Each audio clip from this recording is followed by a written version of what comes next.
Let me start here. Most retirement plans don't fail because the market does something crazy. That's usually not the real issue. They fail because the thinking behind them is outdated. Most people assume the problem is risk tolerance, or maybe it's returns, or it's the discipline. But from my lens, that's rarely it. The real problem is that the retirement framework that most high earners were using or are using was built for a world that doesn't really exist anymore. Think about this. This is a world where careers were in straight lines, income was predictable, and retirement was a single moment where work stopped and life shifted. Well, that's not how executives, entrepreneurs, or physicians actually live. So before we go any further, I got a quick clarification. This isn't investment advice. I'm not talking about products and I'm not talking about accounts or allocations.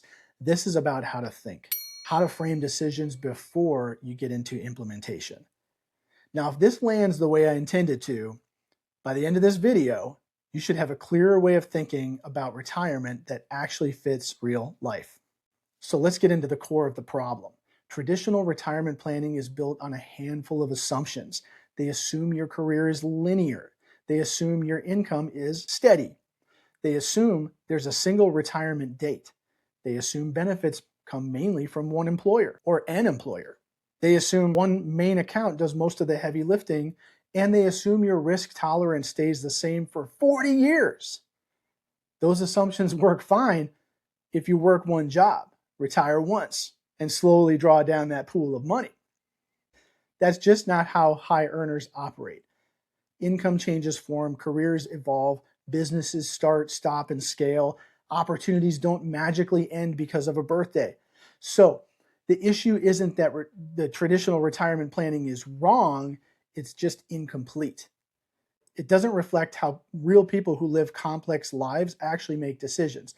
So if we go to framework number 1, the first mental shift is this: retirement is not an event, it is a transition.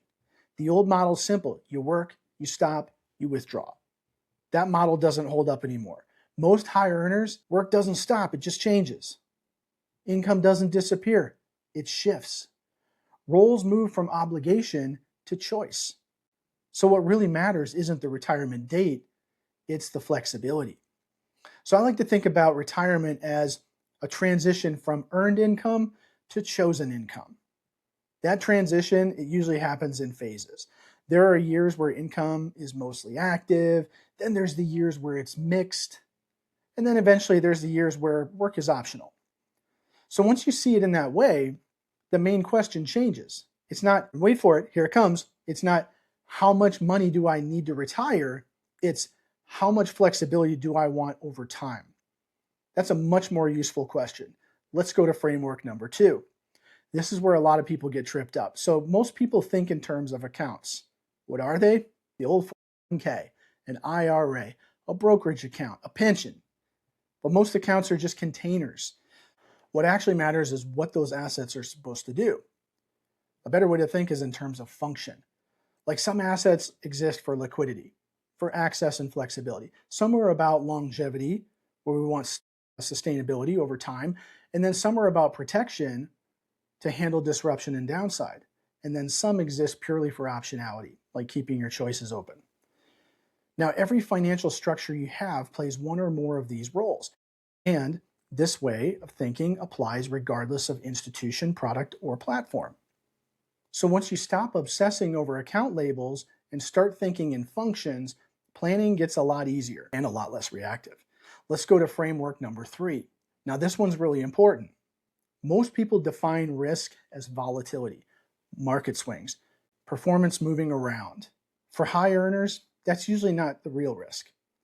Real risk shows up as constraint, maybe a career or a business disruption, being forced to sell at the wrong time, not having access to capital when you need it, an unexpected tax issue, having to make permanent decisions under temporary stress. That's the kind of risk that actually causes damage. Real risk isn't short-term movement. It's being forced into decisions that you didn't plan for at the worst possible time. So when you see risk this way, the goal shifts. It's less about prediction and more about resilience. Now, when you put all of this together, good retirement thinking, it looks different than most people are taught. It accounts for multiple time horizons, not just one finish line. It focuses on income sources, not balances. It prioritizes flexibility under stress. And it tries to keep decisions valid even when life changes. So at the end of the day, good planning isn't about squeezing out the highest possible return. It's about minimizing regret when things don't go exactly as planned. Because guess what? They never do.